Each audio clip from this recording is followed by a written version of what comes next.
Razabani for IFL TV, proudly sponsored by Everlast. I'm delighted to have with me this Tuesday evening welterweight sensation, Michael McKinson. Michael, firstly, how are we doing, mate? I'm very well. Can't complain, mate. Can't complain. Go on. We've just had the holiday season. Did you get much time to delve into some nice food, or were you strict on dieting? I thought this fight was going to be in January, so I was in like a camp before Christmas. Found out a few days before Christmas that I can have a Christmas dinner. So had a Christmas dinner. Trained all through the festive period and stuff, because obviously I knew this fight was around the corner. So gone into the new year fresh, fit, and yeah, like to start camp with the fitness I've got at the moment and how I am at the moment is a bonus. So it's all good, all positive. Because obviously there's a reason why I pinged you a message to catch up. Obviously, big news came out last week, or was it the week before?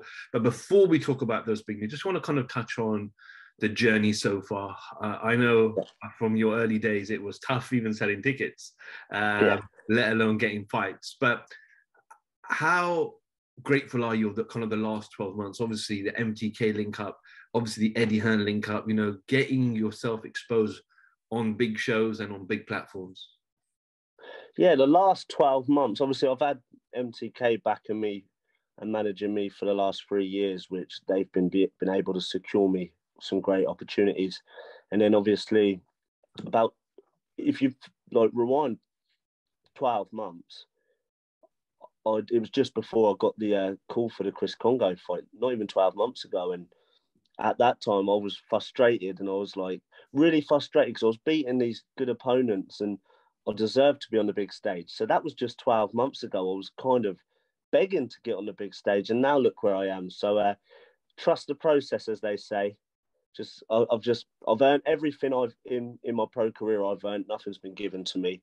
I've done it a little bit harder than most others, but now it's finally worth it. Michael, you know, you kind of got noticed more to the casual audience, as you said, kind of in the last kind of 12 months. What was the route? What was the game plan for you initially? And listen, I know you're a fighter and you'll jump in with Errol Spence tomorrow, right? I know as fighters, you want to test yourself against the best, but what was the plan? What was MTK? What was Eddie Hearn? What were they saying in your ear? What was the kind of the strategy for the next 12 to 18 months? MTK up to like a year ago, it was just keep winning, you'll get your opportunity. Because you've got, if I keep winning, and got to a point, I kept winning, and I've got a style where not many people want to fight domestically. So I was getting to the point where I thought I weren't going to get the opportunity on the big stage. I called out Chris Congo, I called him out, and then got the opportunity against him. Then obviously I beat Congo in good fashion, and then Matchroom signed me off the back of it. But the thing, I've got a good ranking with the WBO, so I knew there was a big fight around the corner anyway. I boxed on the fight camp, beat whoever was put in front of me, Przemysław Ranowski, beat him every round, I would say. I think one of the judges gave him 2 rounds, and like I was gutted with that because I thought it was a shutout win. And yeah, I knew there was going to be a big fight because I'm very vocal in wanting big fights. It's not as if I'm like, I want the easy fights. I want the big fights. I want to test myself. And I'm WBO number 3. So it is earned. Do you know what I mean? This fight is fully deserved. I know it's a massive step up for me, but I'm ready for it. VERGIL ORTIZ, 18 fights, 18 KOs. There's not that many fighters in boxing that have knocked out every single person that they have fought. As you just mentioned, as you just mentioned now, it is a step up. But why this step up now? Like, kind of, and in most respectful way, you've kind of been at mostly the British level. But did you feel like you're ready? Do you feel like, listen, I don't need no warm-ups. I don't need to step up anymore other than the elite level? Why not? Like, the guys I've been beating, and no disrespect for my opponents, it's been easy. Like, that last opponent had a record of 19-1, coming off a few knockout wins, and it was easy. I haven't really got out of second gear in my fights. Even the fight last March, I was comfortable in there. The scorecards was a bit closer than what I see it, but it was a comfortable win. So why not? Like, the next step up would be like a former world champion or or somebody like that to break through to the world scene. But I'm not Conor Benn. I'm not like, I weren't going to be given one of them, was I? I have to do it the hard way, like I have done my whole career. So when the name Virgil Ortiz first come about, I found out probably the end of November that my name was in talks to like fight him. I was 100% up for it. 100% up for it. I'm in this game to do massive, massive things, not just good things. I'm in this game to be great, not just good. Everything I've done so far has been good. I want to be great. So, yeah, I welcome this challenge. I know I've got a mountain to climb, but believe you me, there's nobody as mentally strong as I am. Nobody as confident as I am. Do you know what I mean? And I've got the style to cause absolutely anyone problems in there, as the name says. So yeah, I'm excited. How much of a challenge is Virgil Ortiz going to be to you on the night? Tell you what, it's how much of a challenge am I going to be for Virgil Ortiz? The world's watching Virgil. The world's watching Virgil. He's tipped for amazing things. Like the public are going to expect him to do a job on me. But you know what? He hasn't been in the ring with anyone as fresh as I am, as confident as I am. He hasn't been in the ring with anyone with an O. Do you know what I mean? Like, and okay, he's performed at a higher level than I have, granted, but he's shown vulnerabilities. He's shown flaws and vulnerabilities. I haven't. At a lower level, I haven't. So why not? Like, I've got all the chance in the world to pull this off, and yeah, like I really do believe I can do it. Michael, what do you think Virgil gets from fighting someone like yourself? Obviously, you're from the UK, right? And I know your stance is southpaw, and that could be something that he's trying to pick up and learn on, because obviously a lot of the big boys are southpaw out there. But what do you think he actually gets from fighting someone like yourself? He's obviously looked, the top boys at welterweights are all southpaws, and he's linked to he's moved trainers recently as well. So it could be a number of things. Obviously, I'm handpicked. He's looked who's high in the rankings, but don't cause much of a threat. Michael McKINSON from the UK, only 2 knockouts on his record, but he's a southpaw, so it could be a great opportunity to get that southpaw experience in. And that's what it is, I believe. I don't mind being handpicked because I'm ready to shock the world. I know you're quite close with Lee Eaton, and Lee's always buzzing for you. But what has Lee said? What kind of advice has he given you for this fight? So Lee knew straight away that the answer would be yes. I've nagged Lee a long, long time, and I wasn't like, as soon as I knew that I could be fighting Virgil Ortiz, every single day I was at him. Like, I annoyed him for quite a while. You know, we're all confident. We're all confident. We're realists. We know it's a very tough fight. We know it's a mountain to climb, but I've proven people wrong before. And I have made things look easy. So yeah, that's what we know. We all know that it wouldn't be a shock for McKINSON to go out there and win. It wouldn't be like a massive surprise at all. Whereas obviously a lot of the boxing world would think that. A lot of the Americans obviously don't think I'm going to get past 4 rounds. But me and my team, we wouldn't have taken the fight if we didn't think we could win. I'm very proud. I'm a very proud man. I've got my own. So why would we go to the other side of the world to fall over? No chance. I'm going to the other side of the world to change my life. Michael, what in terms of preparation? We're still 9 weeks away from fight night. 9.5 weeks. 9.5 weeks. And counting. I am, to be fair, I did 4 weeks before Christmas, because I thought I was fighting January 22nd originally.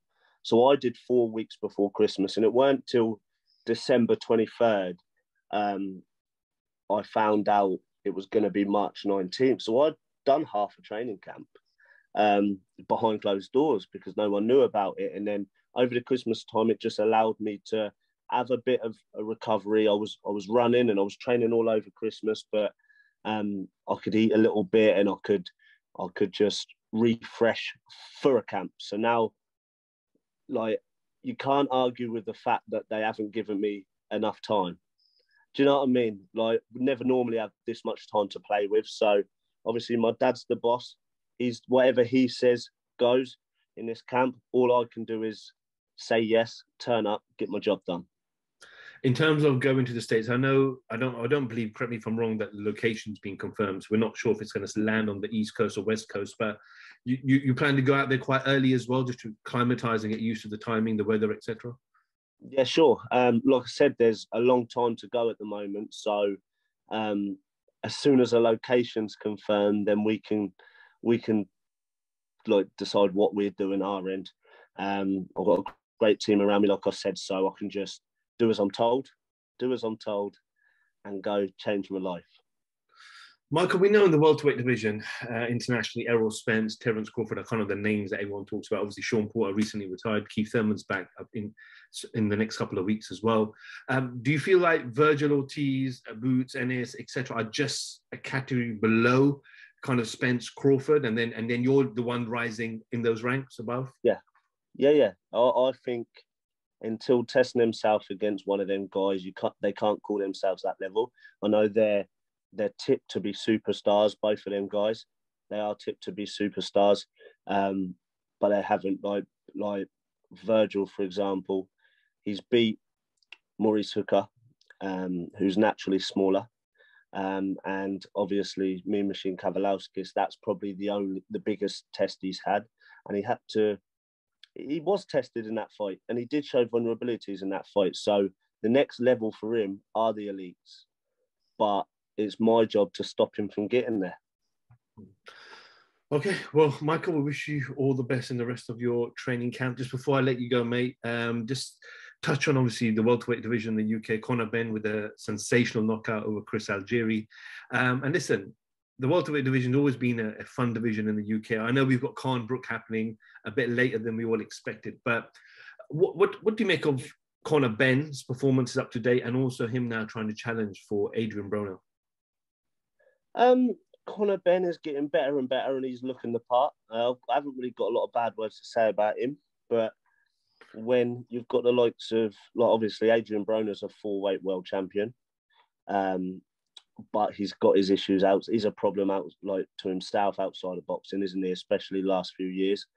So like when he's calling out has-beens or washed up, well, you wouldn't say he's washed up, but washed up fighters. I'm fighting Virgil Ortiz, and that's all I've got to say about it. Do you know what I mean? So I know since the fight's been announced with Ortiz, a lot of the British boxing public have really turned sides and getting behind me over it. But Conor's a nice lad. He's a great fighter. He's getting better and better. Hopefully with a win over Ortiz, it pushes him slightly into a corner. But for now, I'm fully focused on March 19th. The domestic division for welterweights is amazing. I think it was like after I beat Congo, I looked at the rankings, and the top 10 in Britain, there was only 2 fighters that have actually fought each other in the top 10. That was me and Congo. So there's a lot of fights to happen for the domestic guys, not just me, the guys behind me, the guys around me, and hopefully they can start fighting each other. And because there are some good names. There's some brilliant names domestically as a welterweight. So there's lots of great fights to make.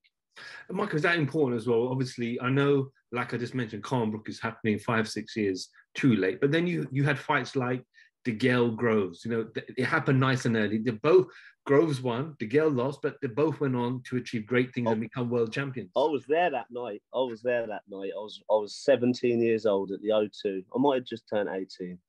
No, I was probably 16, 17. It was the O2. And me and my mate, we were, like, it was amazing for us, 16 years old, going to London to watch that show and stuff. But I